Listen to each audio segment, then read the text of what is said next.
Meus queridos, vamos abrir a palavra de Deus no livro de Josué,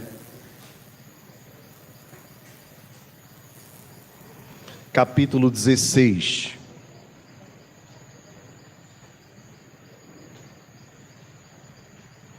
Dando continuidade, irmãos, à nossa série de exposições, porque nenhuma de suas promessas falhou. Nós vamos meditar hoje nos capítulos 16 e 17. E mais uma vez nós vamos, na verdade os irmãos vão apenas acompanhar a leitura, eu vou fazer o trava-línguas, Porque nós vamos encontrar aqui, nestes dois capítulos, a continuidade da distribuição das terras que Deus deu ao povo de Israel, às tribos de Israel. E o trava-línguas são exatamente as cidades, as regiões. Nós já vimos alguns nomes, dos israelitas, muito diferentes. Hoje nós vamos ver algumas regiões. Os capítulos 16 e 17, irmãos, vão ter muitas informações geográficas e que são importantes. Eu vou mostrar aos irmãos porque elas são importantes, mas eu vou focar apenas em alguns versos que chamam ainda mais a atenção nestes dois capítulos. Portanto, com a sua Bíblia aberta, observe a leitura da palavra de Deus. Diz assim a Escritura Sagrada: o território que em sorte caiu aos filhos de José, começando no Jordão, na altura de Jericó, e no lado oriental das águas de Jericó, vai ao deserto, que sobe de Jericó pela região montanhosa até Betel. De Betel sai para Luz, passa ao limite dos Arquitas até Atarote, e desce rumo ao ocidente ao limite de Jaflete, e até ao limite de Bet-Horon, de baixo até Gezer, terminando no mar. Assim, alcançaram a sua herança os filhos de José, Manassés e Efraim. Foi o limite da herança dos filhos de Efraim, segundo as suas famílias, no oriente, Atarote Adar até Bet-Horon de cima. E vai o limite para o mar com Micmetate, ao norte, de onde torna para o oriente até Taanate Siló, e passa por ela ao oriente de Janoa. Desce desde Janoa até Atarote, e a Naarate toca em Jericó, terminando no Jordão. De Tapua vai o limite para o ocidente, ao ribeiro de Caná, terminando no mar. Esta é a herança da tribo dos filhos de Efraim, segundo as suas famílias. Mas as cidades que se separam para os filhos de Efraim, que estavam no meio da herança dos filhos de Manassés, todas aquelas cidades com suas aldeias. Verso 10. Não expulsaram os cananeus que habitavam em Gezer.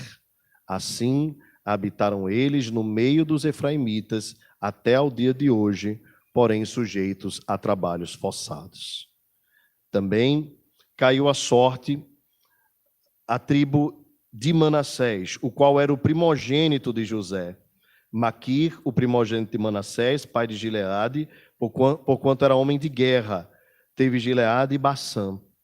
Os mais filhos de Manassés também tiveram a sua parte, segundo as suas famílias, a saber, os filhos de Abiezer e os filhos de Eleque, os filhos de Asriel e os filhos de Siquém, e os filhos de Éfer, e os filhos de Semida. São esses os filhos de Manassés, filho de José, segundo as suas famílias. De Gileade, filho de Maquir, filho de Manassés, não teve filhos, mas só filhas, cujos nomes são estes: Macla, Noa, Ogla, Milca e Tirza. Estas chegaram diante de Eleazar, o sacerdote, e diante de Josué, filho de Num, e diante dos príncipes, dizendo: o Senhor ordenou a Moisés que se nos desse herança no meio de nossos irmãos, pelo que, segundo o dito, Josué lhes deu herança no meio dos irmãos de seu pai. Couberam a Manassés 10 quinhões, afora a terra de Gileade e Bassã, que está além do Jordão, porque as filhas de Manassés, no meio dos seus filhos, possuíram herança. Os outros filhos de Manassés tiveram a terra de Gileade. O limite de Manassés foi desde Asser até Miquemetate, que está a leste de Siquém, e vai este limite rumo sul, até os moradores de En-Tapua. Tinha Manassés a terra de Tapua, porém Tapua, ainda que situada no limite de Manassés, era dos filhos de Efraim. Então, desce o limite ao ribeiro de Caná. As cidades entre as de Manassés, ao sul do ribeiro, pertenciam a Efraim. Então, o limite de Manassés vai ao norte do ribeiro, terminando no mar. Efraim ao sul, Manassés ao norte, e o mar é seu limite. Pelo norte, tocam em Asser, e pelo oriente, em Issacar.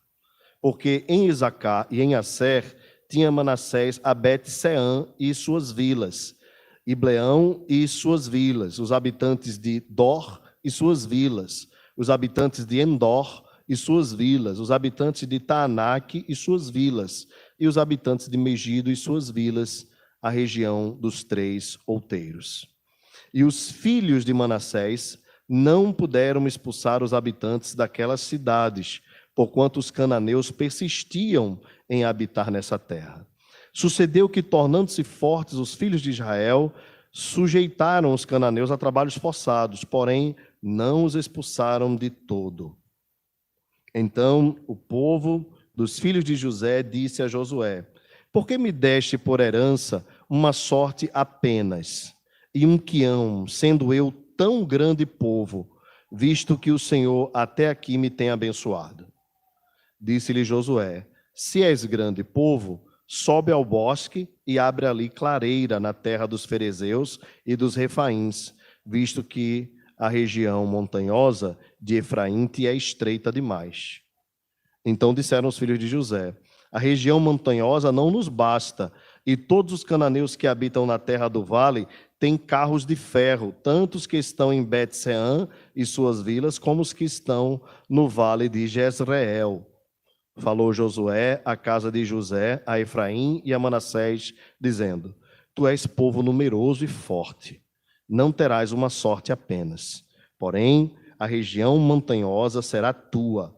Ainda que é bosque, cortá-los-ás, e até as suas extremidades será todo teu, porque expulsarás os cananeus, ainda que possuem carros de ferro e são fortes. Vamos orar, meus irmãos, mais uma vez. Senhor nosso Deus, te agradecemos por tua palavra, Senhor, e te agradecemos pelo registro dela, tão importante para a nossa edificação. Agora, Senhor, te rogamos que tu ilumines o nosso coração, da mesma forma que o teu Espírito inspirou os autores sagrados a escreverem e registrarem. Teu mesmo Espírito nos ilumine a entender, compreender, aplicar e trazer lições que sejam valiosas para os nossos corações nos dias de hoje, em nome de Jesus. Amém. Amém. Pedi só para Theo aumentar um pouquinho o meu microfone aqui, Theo, por gentileza. Meus irmãos, este momento da história de Israel é um momento ímpar, porque nesse instante eles estão dividindo as terras. E é normal na cultura de Israel que acontecesse essa divisão por meio das tribos que Deus mesmo estabeleceu para o povo. Israel era uma só nação, mas era dividida em 12 tribos. Essas 12 tribos correspondem aos filhos e netos de Jacó, pelo menos os 2 primeiros netos. Eu estou me referindo a Rúben, Simeão, Levi, Judá, Dan, Naftali, Gade, Azer, Zebulon e Isacar. Os 2 e Benjamim. A tribo que seria de José foi dividida entre os 2 filhos dele, Manassés e Efraim. E a tribo de Levi, para que não fossem 13 tribos, né? A tribo de Levi não receberia posse de terra. O Senhor disse: a tua porção será o Senhor. De tal forma que eles ficaram dedicados ao templo e não eram possuidores de terra como as 12 outras tribos. E interessante perceber que, pela ordem e a própria cultura de Israel previa isto, a terra deveria ser dada depois da distribuição, né, depois do lançar de sortes, pela ordem dos filhos que foram dados a Jacó, desde o mais velho até o mais novo, sem cortar a ordem. Porém, se os irmãos lembram, lá no capítulo 40, 49, quando Jacó está prestes a morrer, ele concede bênçãos aos seus filhos. E a esses filhos, Deus, por meio de Jacó, vai dando posses de terra. E Jacó troca a ordem por algumas, ou em algumas ocasiões, que são a nós interessantes perceber. Primeiramente, a terra maior, ou a primeira terra, deveria ser dada a Rúben. Mas o próprio Jacó, vejam como os textos se interligam, né? Lá em Gênesis, Jacó proferiu uma bênção, passado o povo 40 anos, né? O povo passou 400 anos, na verdade, no Egito, né? Depois passa mais 40 anos no deserto, e agora entra na terra prometida, e na terra prometida, após algum período, finalmente vem a bênção de Deus em posse da terra, e aquilo que foi dito a Jacó 440 e poucos anos antes se cumpre, no cair das sortes. O lançar sorte geralmente acontecia por meio de pedras, né, que os israelitas chamavam de Urim e Tumim. Era bem interessante esse tipo de instrumento que, claro, não serve mais para nós na Nova Aliança, mas servia no Antigo Testamento. E as sortes caíram exatamente na ordem que Deus havia estabelecido por meio de Jacó, quando ele impetra a bênção sobre os seus filhos, lá em Gênesis 49. O primeiro, então, como eu falei anteriormente, deveria ser Rúben, mas Rúben não recebe, porque Jacó disse: você deitou-se com minha concubina. Um dos filhos de Jacó, esse mais velho, primogênito, Rúben, deitou-se com uma das concubinas de seu pai. Então, seu pai o amaldiçoou, fazendo com que ele perdesse a primogenitura. Depois, pela ordem, seriam Simeão e Levi. E esses dois também perderam a proeminência, porque eles, uma vez que Israel estava passando pela terra de Siquém, eles feriram os siquemitas com malícia, visto que uma de suas irmãs, a única, né, Diná, na verdade a única irmã, foi estuprada pelo filho do rei de Siquém. Jacó fez um acordo para que os povos se juntassem, e estava tudo certo, desde que eles se circuncidassem.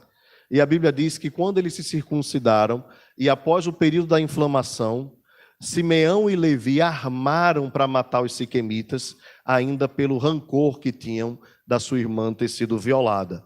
O resultado é que todos os siquemitas morrem numa tragédia, uma carnificina, um genocídio.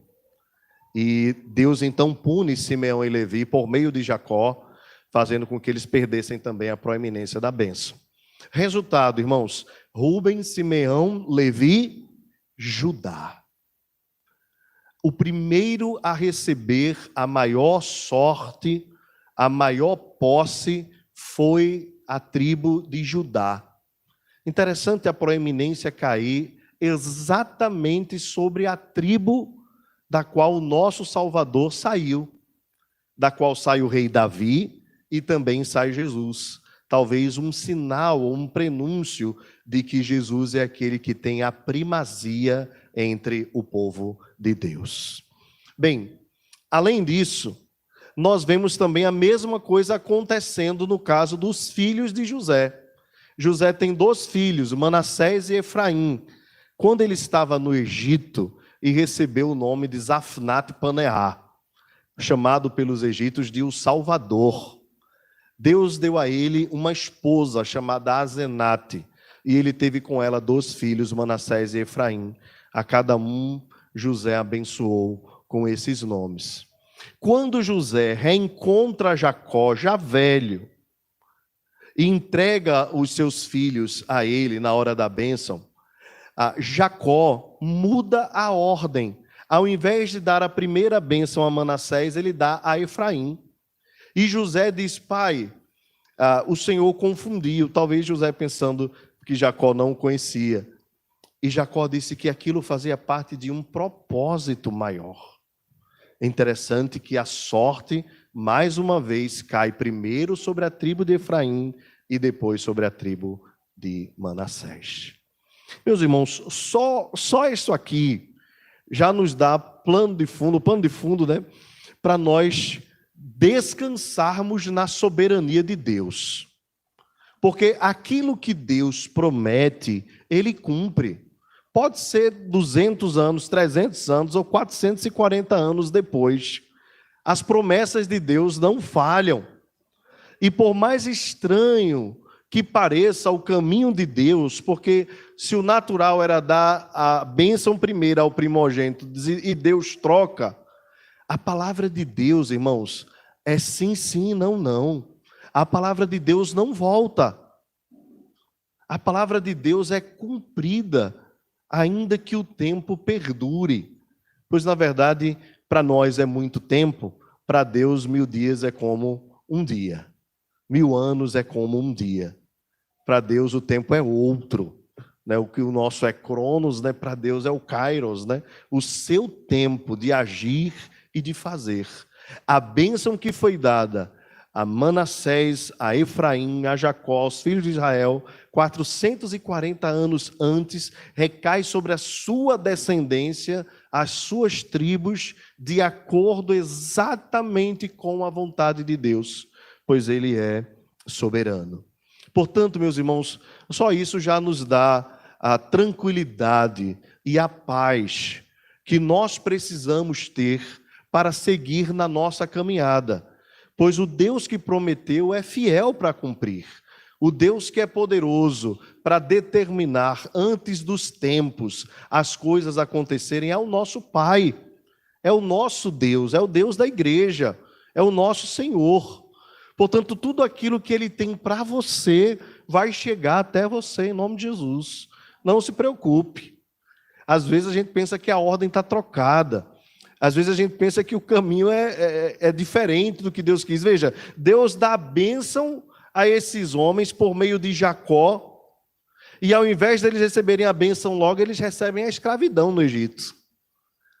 E depois eles vão para o deserto, onde poderiam passar 2 anos, passa 40. E parecia que a bênção não ia chegar.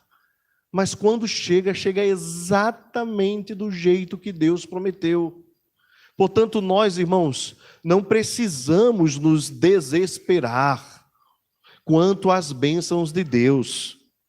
Nós precisamos apenas clamar, esperar e confiar, pois aquilo que Ele promete, Ele cumpre. O que é seu, o que Deus lhe prometeu, as suas bênçãos não falharão, elas vão chegar em nome de Jesus. Agora, não esqueça, os nossos clamores não podem cessar. Você lembra daquela batalha entre, quando Daniel ora, entre o anjo do Senhor, né, e o príncipe, né, de Satanás? Deus diz assim para Daniel: Daniel, eu ouvi a tua oração desde o primeiro dia, mas estava acontecendo uma batalha que Daniel não estava vendo. Então, nós não temos capacidade de entender as batalhas espirituais que são travadas. Porque Satanás, ele quer o tempo todo nos tirar a atenção, nos desanimar, nos fazer ficar prostrados. E às vezes nós ficamos na nossa expectativa, e quando a nossa expectativa se esvai, nós desanimamos. Mas, na verdade, toda a nossa expectativa, toda a nossa esperança deve estar no Senhor nosso Deus. Ele prometeu a Jacó que os seus filhos seriam abençoados. Na verdade, a bênção foi prometida a Abraão. Veja, passou por Abraão, passou por Isaque, passou por Jacó, passou por José, seus descendentes, 440 anos, mas na hora certa chegou e Deus abençoou grandemente o seu povo. Portanto, confie no Senhor. Não importa o tempo, o que importa é que Ele é soberano. Eu queria então, irmãos, olhando agora para o texto propriamente dito, saindo um pouco do cenário anterior, observar com você, na distribuição das terras, algumas coisas que Israel precisava observar e talvez, e certamente falharam. No capítulo 16, na herança de Efraim, nós vamos vendo toda a terra e a geografia da terra e todas as partes, né, que Deus concedeu ao seu povo. Mas há algo no texto que me chama a atenção, que está no verso 10, exatamente no final do capítulo. Eu queria que você, então, fizesse a leitura do verso 10 comigo. A Josué 16, verso 10. Vamos lá? Não me expulsaram aos cananeus.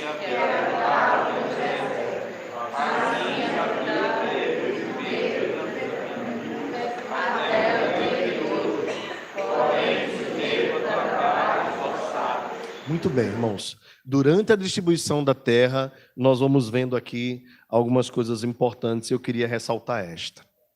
Deus havia dito ao povo: expulsem todos os moradores da terra. Vocês não devem deixar ninguém vivo. É interessante isso aqui, porque parece que nos dá a ideia de algo maldoso, né? Eles deveriam matar todos os moradores e possuir a terra. Na verdade, aqueles moradores eram invasores da terra, porque a terra pertence ao Senhor. Deus, no seu tempo, já havia estabelecido.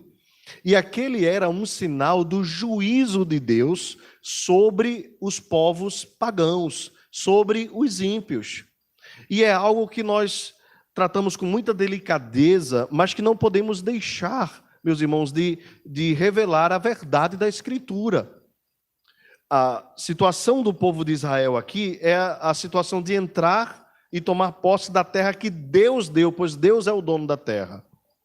E Deus daria a Israel a bênção, mas sobre os ímpios Deus traria juízo. E esse juízo seria por meio da morte ou expulsão da terra. Bem, eu sei que é um assunto que não é muito tratado, mas o juízo de Deus é verdade. Haverá um dia que Deus também se levantará com juízo sobre a terra. Haverá um dia que Cristo Jesus vai voltar e que todo olho verá e toda língua confessará que Ele é o Senhor. Todo joelho se dobrará diante dEle. E eu sei que não está na moda falar sobre inferno, porque na moda está falar sobre prosperidade, né? Sobre dinheiro, sobre cura. Isso nas igrejas vira festa. É uma verdadeira epidemia. Mas a Escritura, ou na Escritura, o nosso Senhor e Salvador Jesus Cristo, dos temas que Ele mais tratou no Novo Testamento, em especial nos Evangelhos, foi sobre o juízo de Deus, sobre o inferno, sobre o reino dos céus, mas também sobre o juízo final. E esse juízo, irmãos, quando vier, segundo a Escritura, ele virá para toda criatura. Porém, sobre aqueles que creram em Jesus como seu único e suficiente Salvador, a Bíblia diz que esses passaram da morte para a vida, já não entram em juízo, porque creram em Jesus como o único Filho de Deus.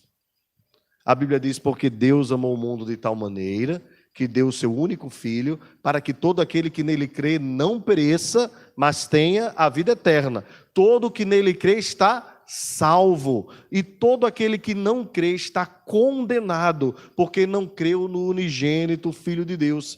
Então, de todas as bênçãos que nós podemos receber nesta vida, nenhuma delas é maior do que a salvação, porque todas as bênçãos desta vida são terrenas e são também temporárias, mas há uma bênção espiritual e a bênção da vida eterna que não pode ser comparada com a vida presente. Mas, infelizmente, nos dias de hoje, os pregadores preferem falar sobre carros, casas, curas, e esquecem da eternidade. Nós não vamos viver aqui eternamente, queridos. Um dia Deus nos chamará por meio da morte, e um dia nós seremos questionados: louco, esta noite pedirão a tua alma. E o que tens reservado, para onde vai? Nós, quando voltamos para o pó, nós voltamos, como Jó disse, nu. Jó disse, eu vim nu e eu volto nu.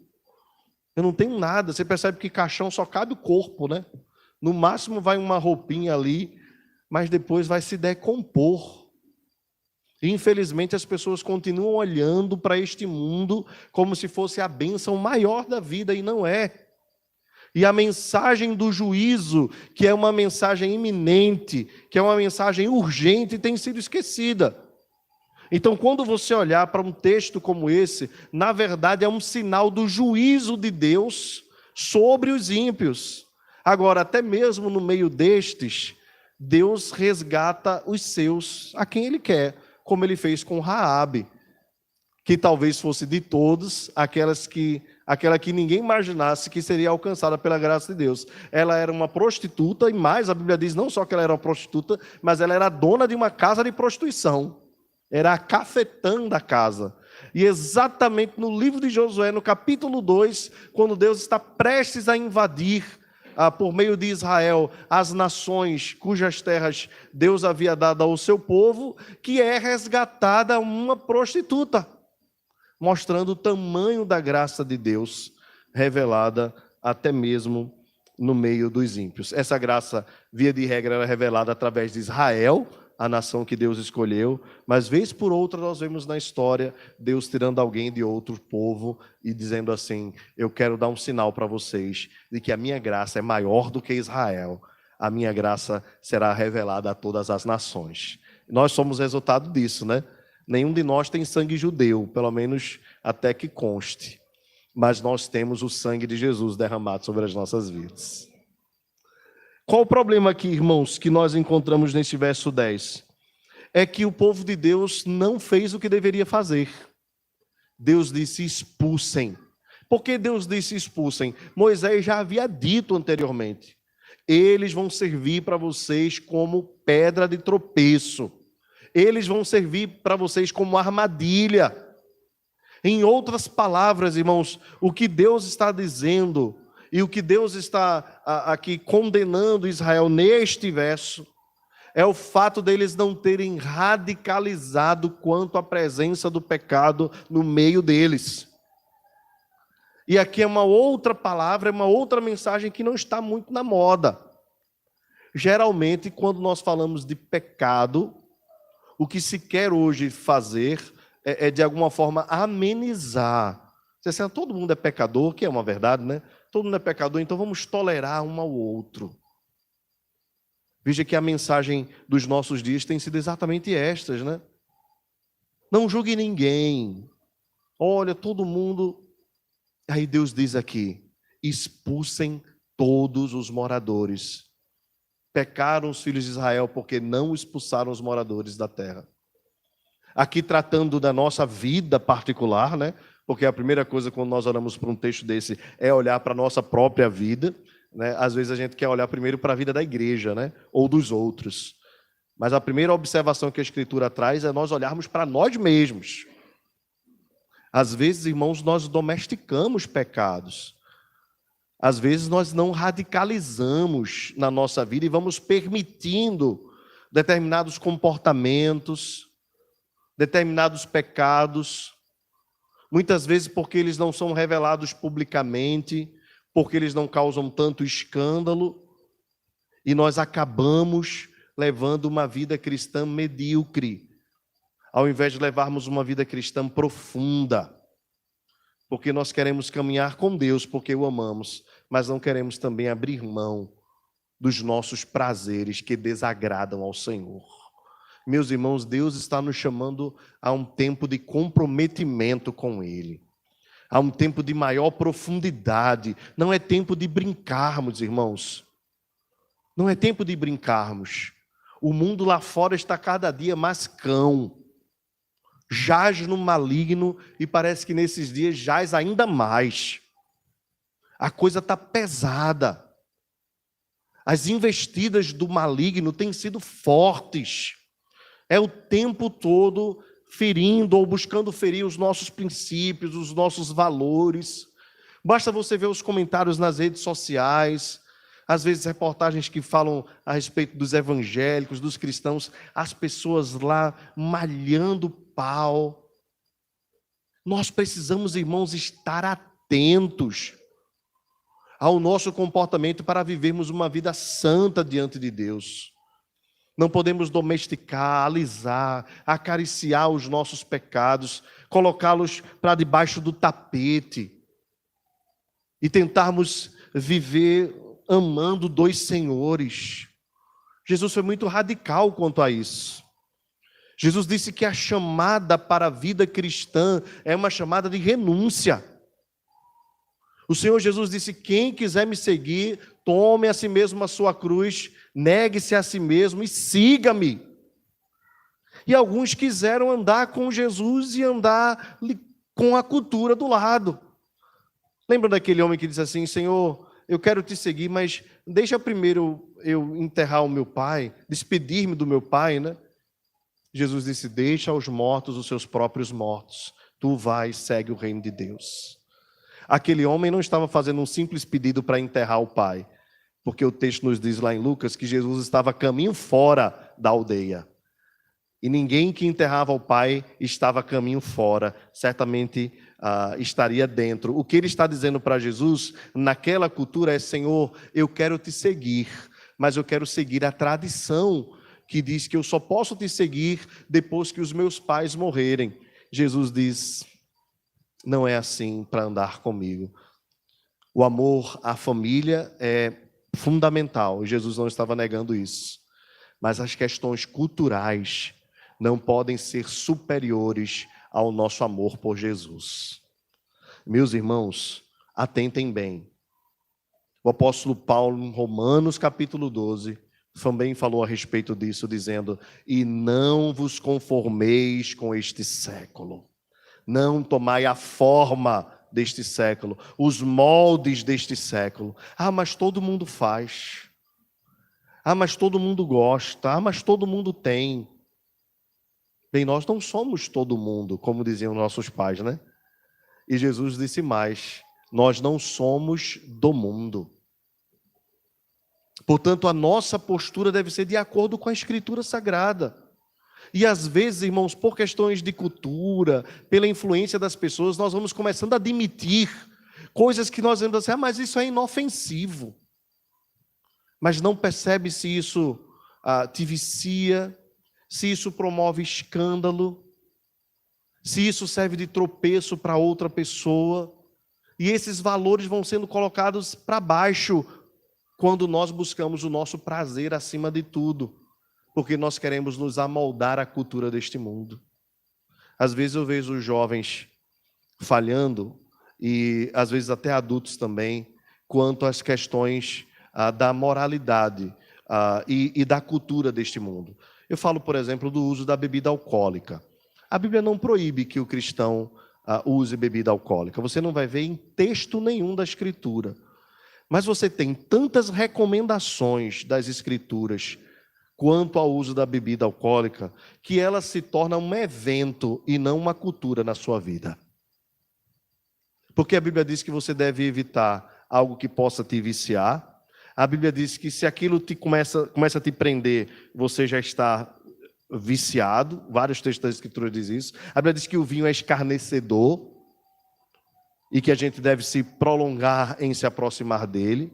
A Bíblia diz que se o meu irmão tropeçar por causa da bebida que eu tomo, eu devo, por ordem de Deus, me abster em favor do meu irmão mais fraco.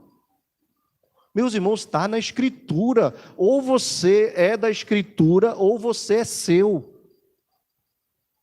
Você não pode viver de acordo com o que você pensa, a não ser que você seja seu. Mas se você foi comprado por Jesus, você tem que andar de acordo com Jesus. E às vezes nós, mas isso é besteira, mas isso é... E nós vamos começando a relativizar, abrindo brechas. Quando você vai olhar para a vida dessas pessoas, pergunta como vai a devocional. Como você vai olhar para essas pessoas, pergunta como vai o culto doméstico. Como você vai... Irmãos, quando nós começamos a cultivar aquilo que é principal, que é básico, nós passamos a amar mais Jesus. E quando nós passamos a amar mais a Jesus, as outras coisas, embora nos promova prazer, elas não passam a ser o centro da nossa vida, a razão da nossa vida. Expulse. Pelo bom testemunho de Cristo, seja a bebida alcoólica ou qualquer outra coisa, ou qualquer outro pecado, que a bebida alcoólica promove aquilo que é geralmente mais público, né? Mas às vezes nós também temos outros que são mais ocultos e nós gostamos de criticar quem peca em público, mas nós pecamos em oculto. E não que uma coisa justifique a outra, mas Deus conhece tanto um quanto o outro. Davi, quando pensou sobre o Salmo 139, ele disse: sonda-me, ó Deus, conhece o meu coração, prova-me, conhece os meus pensamentos, vê se há em mim algum caminho mau e guia-me pelo caminho eterno. E às vezes eu vejo o meu irmão pecando publicamente, e aí eu critico. Eu não vou a ele, eu vou a outro. Mas eu me acho melhor, porque eu não faço aquilo que o outro faz. Típico do fariseu. Porque o fariseu costumava olhar para o outro, para o publicano, e dizer assim: Senhor, muito obrigado, porque eu não sou como esse publicano. Eu dou o dízimo da hortelã, do não sei o quê, do aquilo outro. Eu oro 3 vezes por dia. E a Bíblia diz que ele orou de si para si mesmo. E depois Jesus pergunta: qual dos dois saiu justificado? Foi o publicano, que bateu no peito e a única coisa que disse foi: Senhor, tem misericórdia de mim, porque eu sou pecador. Então, tão grave quanto alguém que comete algo público é alguém que dissemina e toca trombone sobre o pecado dos outros. Sabe que a Bíblia diz: 6 coisas odeia o Senhor, a 7ª ele abomina. Você sabe qual é a 7ª, né? O que promove contendas entre os irmãos. Fala mal do outro, língua ferina. Deus diz que ele abomina. Mas às vezes a gente acha que Deus só abomina o pecado do outro. O meu, ele tolera.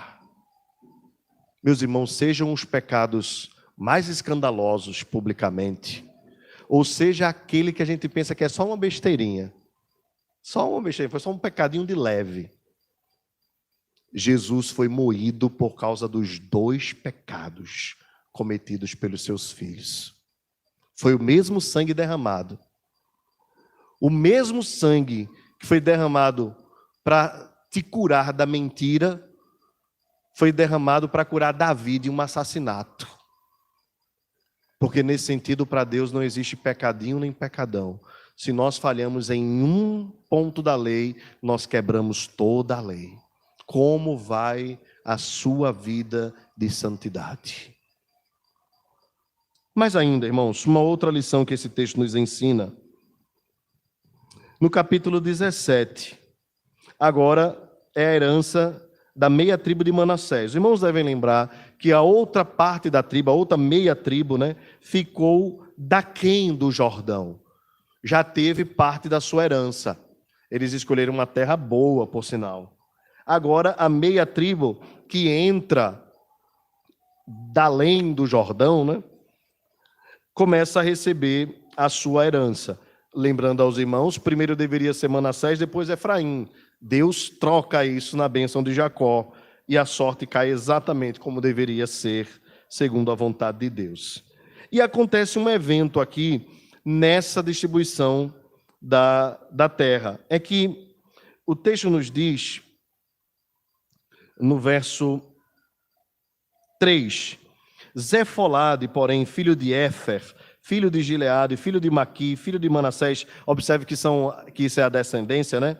Não teve filhos, mas só filhas, cujos nomes são estes: Macla, Noa, Ogla, Milca e Tirza. Nomes bonitos, alguns deles, né? Estas chegaram diante de Eleazar, o sacerdote, e diante de Josué, filho de Num, e diante dos príncipes, dizendo: o Senhor ordenou a Moisés que se nos desse herança no meio dos nossos irmãos, pelo que, segundo o dito do Senhor, Josué lhes deu herança no meio dos irmãos de seu pai. Irmãos, o que é que esse texto aqui traz de interessante? Essas 4 mulheres aqui, 5 mulheres, né? Macla, Noa, Ogla, Milca e Tirza. Elas eram as únicas filhas de Zefolade, ou Zelofeade, melhor dizendo. E pela lógica que acontecia muitas vezes, elas deveriam ficar fora da herança, porque a herança era dada aos homens. As mulheres eram esquecidas nesse aspecto. Mas elas puxam da lei de Deus um texto da ordenança de Moisés que dizia que, por misericórdia, elas deveriam ter direito à posse da terra. Então, Josué, filho de Num, atende ao pedido. O texto diz assim: Josué lhes deu herança no meio dos irmãos de seu pai. Observe, elas recebem a herança que lhes era devida e a terra vem para elas. Esse texto aqui para nós, no século 21, é fichinha, né? Porque qualquer pessoa, seja filho de alguém que tem uma herança, recebe, seja homem, seja mulher, recebe do mesmo jeito. Mas antigamente não acontecia assim. As sociedades eram patriarcais. E aqui essas mulheres usam de uma ousadia para pedir uma bênção que lhes pertencia por direito e Deus lhes concedeu. Meus irmãos, Deus gosta de atender às orações das mulheres. Cadê as mulheres da igreja para dizer um amém? Deus gosta de ouvir as orações de vocês. E está claro nas Escrituras. A oração de Débora, a oração de Ana. Vocês lembram daquela oração de Ana? Todos nós somos filhos da aliança. Todos nós, por sermos filhos do pacto, temos acesso à presença de Deus. Mas, olha, irmãos, eu tenho certeza que Deus tem... O caminho para as mulheres está mais aberto do que para os homens. Ele gosta de ouvir as orações das mulheres quando estas oram segundo a palavra de Deus. Aqui nós vemos um caso específico. Mulheres se alegrem no Senhor, mas ao mesmo tempo orem. Sejam mulheres de oração. Oração é um privilégio e é uma responsabilidade. É um privilégio porque só ora aqueles que são movidos pelo Espírito Santo. E Deus é quem move, então o mover do Espírito está no coração de quem ora. E Deus tem prazer em atender a oração do seu povo. Mas também é uma responsabilidade. Sabia que não orar é pecado? Samuel disse isso na Escritura. Longe de mim pecar contra o Senhor, deixando de orar por vós. A oração é também uma ordem nas Escrituras. Orai sem cessar. É uma prática maravilhosa. As mulheres foram intercessoras no ministério de Jesus, no ministério dos apóstolos. Deus tem prazer em atender as orações das mulheres. As mulheres, irmãos, elas têm uma sensibilidade maior quanto às necessidades das pessoas, às necessidades pessoais. Por isso, certamente, Deus move mais o coração das mulheres. Mulheres, há promessas de Deus reservadas a vocês e às famílias de vocês. Orem, clamem a Deus por elas. Você tem um Deus que pode todas as coisas, que tem prazer em atender a sua oração, só basta orar. Só basta orar. Com fé. Porque a Bíblia diz que a todo aquele que se aproxima de Deus é necessário que tenha fé, creia que Ele existe. E mais, que Ele é galardoador daqueles que o buscam. Às vezes nós não recebemos porque não pedimos. A Bíblia diz assim, Deus diz, as minhas mãos não estão encolhidas. A Escritura diz, pedi e dar-se-vos-á, buscais e achareis, batei e abri-se-vos-á, porque todo o que pede recebe, o que busca encontra, e a quem bate abrir-se-lhe-á. Você lembra que quando Jesus quis falar sobre a oração, ele conta a parábola do juiz iníquo. Veja, o juiz era um homem, mas a mulher que aterroriza a vida do juiz, né? Era uma mulher. A pessoa que aterroriza a vida do juiz era uma mulher. E a mulher ficava lá, ó, julga minha causa, julga minha causa, julga minha causa. E Deus ouve a oração da mulher. Quantas mulheres não foram até Jesus clamando por seus filhos? Meu filho está enfermo, meu filho está prestes a morrer. Mulheres, clamem ao Senhor. Deus ouve a oração de todo o seu povo. E não está na Bíblia o que eu estou dizendo, mas eu acho que a fila das mulheres anda mais rápido. Então é bom vocês orarem mais. E para encerrar, irmãos, o texto no verso 12 nos diz o seguinte: e os filhos de Manassés não puderam expulsar os habitantes daquelas cidades, porquanto os cananeus persistiam em habitar a terra. Mais uma vez, agora com a tribo de Manassés. Sucedeu que, tornando-se fortes, os filhos de Israel sujeitaram os cananeus a trabalhos forçados, porém não os expulsaram de todo. Mais uma vez, irmãos, o cenário se repete, com a tribo de Efraim, com parte da tribo de Manassés. E aqui com um detalhe a mais. Além deles não expulsarem os povos pagãos da terra, eles ainda se aproveitaram destes para que eles fizessem trabalhos forçados. Bem, no texto lá do capítulo 9, no estratagema dos gibeonitas, os gibeonitas, por meio desse trabalho forçado, conseguiram se aproximar do altar. Aqui o texto não nos fala nada a respeito disso, mas o que nós vemos é o povo de Israel se utilizando com certa malignidade daquele povo, fazendo-os como escravos, usando-os de forma forçada. Sabe o que entristece aqui neste verso? É que Israel também foi escravo um dia. Interessante esse detalhe, né? Lembram que Israel foi escravo no Egito? Agora Israel estava escravizando outro povo, fazendo com que eles fizessem trabalhos forçados. Meus irmãos, quem recebe misericórdia precisa aprender a conceder misericórdia. Às vezes, nós somos muito prontos para receber, mas muito tardios para dar. Nós queremos ser abençoados, mas não queremos abençoar. Israel comete aqui um grave pecado. Além de não fazer como Deus ordenou, radicalizando, eliminando aquele povo, ainda usufrui do pecado daquele povo, da falha daquele povo, da impiedade daquele povo, forçando-os como escravos. Deixa eu dizer uma coisa para você aqui, meu irmão, minha irmã. Nós que cremos em Jesus, nós que temos a salvação, nós continuamos vivendo no meio do mundo. Em todos os ambientes, escola, faculdade, vizinhança, às vezes até dentro de casa.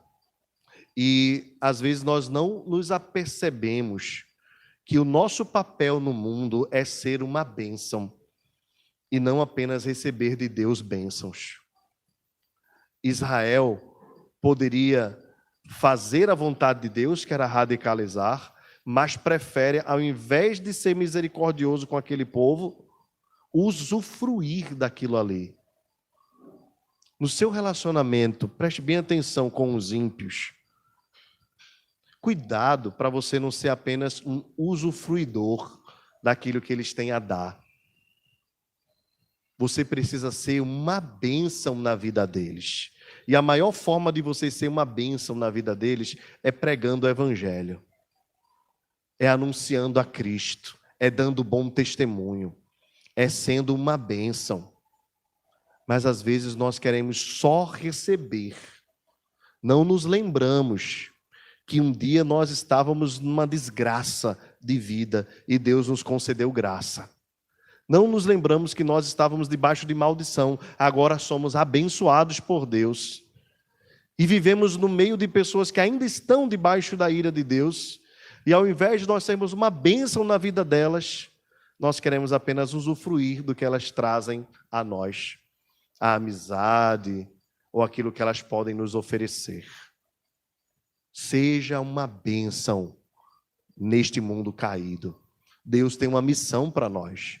Israel deveria ser uma bênção para todas as nações, Mas agora o Israel, que foi tirado de um cativeiro, que foi tirado de uma escravidão, ao invés de fazer a vontade de Deus, expulsar o povo, além disso, de pecar nesse sentido, ainda usa os cananeus para fazerem trabalhos forçados. Lá no livro dos Juízes, nós vamos ver o resultado disso aqui na vida do povo de Deus. Mas tome cuidado. Eu deixaria essa mensagem final como aplicação. Cuide como você vive neste mundo. Amanhã você vai voltar para o seu trabalho, amanhã você vai voltar para o seu ambiente do dia a dia. Seja uma bênção aonde você for. Não apenas seja abençoado, porque abençoado você já é.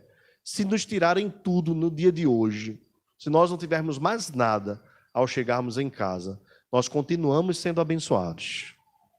Mas esse mundo, embora tenha tudo, dinheiro, carro, casas, prazeres, seja lá o que for, ainda continua sob a maldição, sob a desgraça do pecado. E eu e você somos instrumentos de Deus para anunciar a salvação e a verdadeira bênção que está em amar a Deus, em conhecê-lo de todo o coração. Vamos ficar de pé e vamos orar, irmãos. Próxima semana nós vamos para o capítulo 18, se Deus assim permitir. Querido Senhor, muito obrigado por esta noite tão especial. Obrigado, Senhor, pelos louvores que foram entoados. Obrigado, Senhor, pelas orações, pelas leituras bíblicas. Mais uma vez te pedimos a tua bênção sobre a vida de Pedro, a sua mãe, toda a sua família. Também te agradecemos, Deus, pelos visitantes que vieram nesta noite e que prestigiaram a nossa igreja com suas presenças. Que o Senhor derrame bênção sem medida sobre a vida de cada um dos convidados. E que eles se sintam, Deus, felizes em estarem aqui e possam voltar mais vezes em nome de Jesus. Dá-nos uma semana abençoada, Senhor, na tua presença. Nos ajuda a radicalizarmos contra o pecado, Senhor. Nós não queremos domesticá-los. Nós não queremos nos acostumar em viver uma vida mediana, medíocre. Nós queremos viver em santidade, cada dia mais, parecendo com o teu Filho Jesus Cristo. Também te pedimos, Deus, que assim como as filhas de Zelofeade, que lembraram das bênçãos prometidas, nós possamos também, Senhor, a cada dia clamarmos ao Senhor. Derrama a chuva de bênção sobre as nossas vidas. Ó Deus, ajuda-nos também a sermos misericordiosos para com aqueles que não te conhecem. Não fazermos, Deus, deles objetos para o nosso uso, para o nosso bel prazer, mas que nós possamos ser uma bênção na vida daqueles que não te conhecem, principalmente proclamando o teu evangelho com as nossas palavras e também com as nossas atitudes. Dá-nos graça para vivermos cada dia na tua presença, em nome de Jesus. E que a graça e a paz do nosso Senhor e Salvador Jesus Cristo, o amor de Deus, o nosso eterno, soberano e poderoso Pai, e a comunhão, o poder e a consolação do Espírito Santo, seja sobre nós, Igreja Presbiteriana de Fragoso, e sobre toda a Igreja do Senhor espalhada sobre a face da terra, agora e para todo sempre. Amém.